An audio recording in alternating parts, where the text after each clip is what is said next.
Good morning. Welcome to a Monday morning edition of Mornings with Stanley.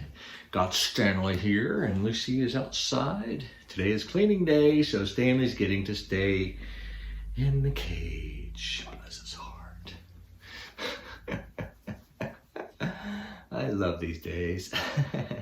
I love cleaning day. Anyway, and the lady who cleans my house, she's a member of the church, and her mother is a baker, and she bakes bread, and she gives me a loaf of bread every couple of weeks when the house is clean. And so I look forward to that. And it was just baked yesterday, fresh bread. And then she also made some pumpkin bread. She got some pumpkins out of the pumpkin patch, and she makes pumpkin bread, and she's bringing me a loaf of that too. This is not a good week to start my diet.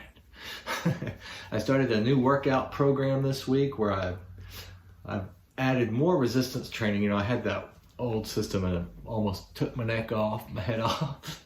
So I got a new thing, paid a little bit more than I really wanted to. But anyway, I like it better. It seems to be working pretty well. Well, I just used it for the first time today. It just came Friday. And so I've used it today, and I'm going to do resistance on Monday, Wednesdays, and Fridays, and then row the rest of the days of the week. So I think that it'll help me get to the church on time on Wednesday for prayer group, since that's a resistance day. So that'll help calm down my Wednesday a little bit. I'm a little worried though, because rowing has been good for me, and I'm only going to be doing, it's generally be 5 to 6 day, because I rotate, 3 days on, 1 day off, and now it'll be 4 days a week of rowing. And I don't know if this thing says I just don't know how intense, if I should do less intense rowing when I row, or at least on certain days when I work out certain muscles. We'll see how it goes. I can always go back to this rowing, which I love. I love the feeling, the endorphins that I feel after a good row. So I'll be rowing 4 days a week instead of 5 to 6 days a week. So hopefully, they say that weight training is what really helps you burn fat. And I've gotten to the point where my weight is fine. I just want to get rid of some fat that's just layered on me. It's been there for 40 years. That doesn't seem to want to come off from rowing. And of course, my diet has not. I need to work on my diet as well, because I eat out too much now. Still doing pretty well, but it's more difficult. So I'm hoping that the weight training will help, but also I want to concentrate, get back on doing better on my diet. And Stanley's looking at me. It's like, don't ever stop scratching my neck. Is that what you're saying? Okay, here's our reading for today. This is Monday of week 23. When you bring one person to Christ. Paul went on to say, therefore I sent you, Timothy, my beloved and faithful child in the Lord. No, therefore I sent to you, Timothy, my beloved and faithful child in the Lord. Here he presented Timothy as an illustration of what he meant by becoming a spiritual parent.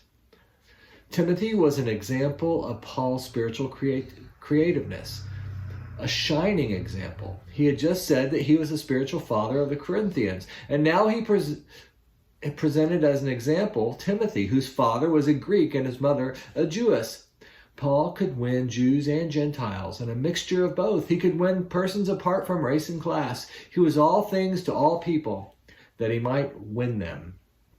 This convert of mixed blood became a great center of spiritual contagion, so much so that Paul wrote him 2 important letters. Those letters have been a guide not only to Timothy, but to countless millions around the world in all ages. What he invested in Timothy, one person, became an investment in humanity. You cannot tell what you are starting when you start one person for Christ. You touch him, he touches others. and on it goes endlessly. Jesus said that the seed falling on good ground brought forth 30-fold, 60-fold, 100-fold. 30-fold is 3,000%, 60-fold, 6,000%, and 100-fold is 10,000% on the investment. High percentage, yes, but not exaggerated. The investment in persons is the only bank that will not break.